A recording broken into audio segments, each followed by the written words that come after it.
Blacksburg Motor Company, also known as the Doc Roberts Building, has been a cornerstone of Blacksburg since 1924.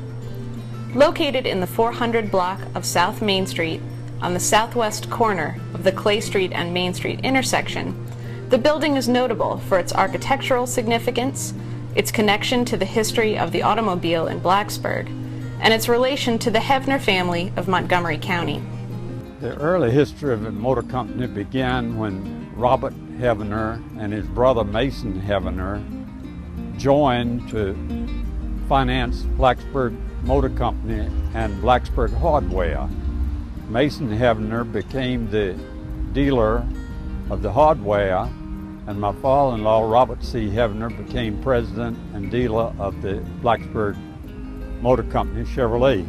It started off as a filling station, and from that the brothers Mason and Robert Hefner began doing repair work, and for a while ran a taxi service. The Art Deco style building is a classic example of an automobile-oriented commercial facility. The majority of the building is in its original form with very few alterations. It features terrazzo floors, arched woodwork, tin ceilings, and 11,000 square feet of space. The building burned in the 30s and it had to be rebuilt, and in the 50s the section was added to it on the left side when you're standing on Main Street with your back to Main Street facing the building, and that then became the full scope of the building. That was a gas station out front, and Alan Hefner always worked at the front of the parts and took care of the gas. And then there was Mason Hefner that delivered gas down to Grattan Olinger's and Price Forks and over to a place in Newport. It was kind of a distributing place here for the gas. Well, when my father-in-law made his nephew the dealer, David Hefner kept the dealership for a few years. Then he decided to go into hardware business himself, and he sold his franchise to Ed Fast.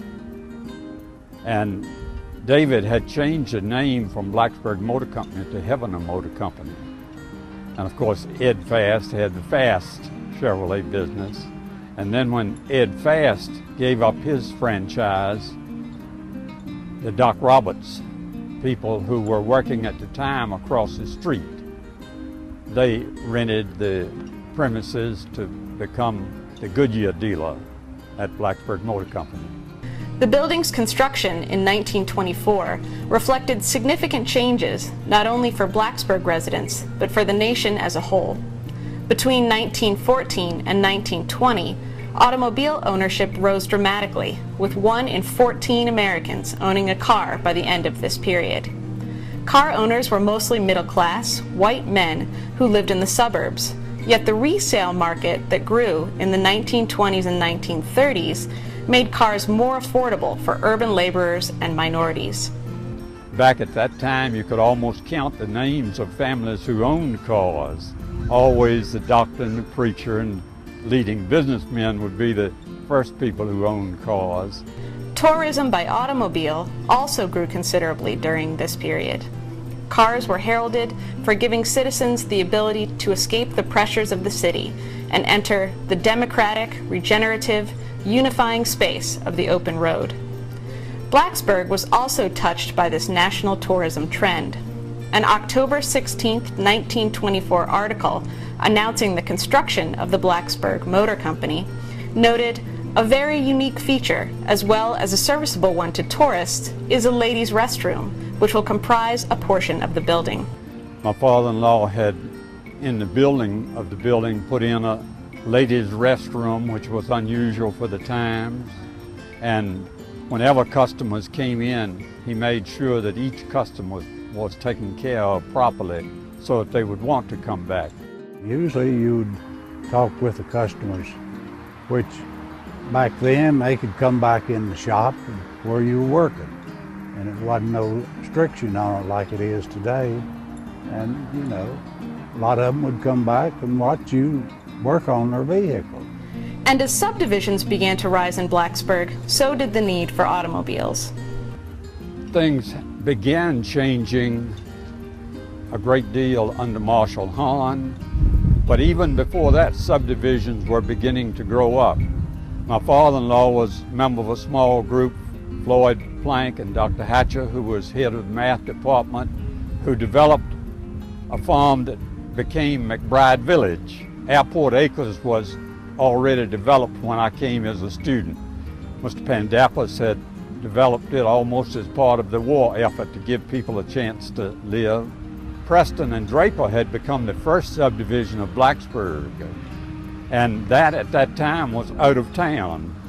Today it's just across the street from the library and in a stone's throw of City Hall.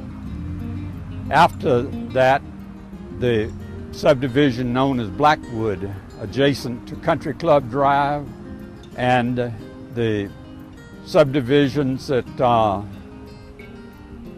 grew up all over Blacksburg began at that time, and people found places to live, and students began moving out into town in areas that they'd not lived in before. When I came here, all the students lived in the dormitories. You had more people coming into Blacksburg and with the cars, and they would come in and, well, they had a lot of used cars they would buy, and plus the new cars. The Blacksburg Motor Company was a part of the history of numerous individuals and organizations in Blacksburg.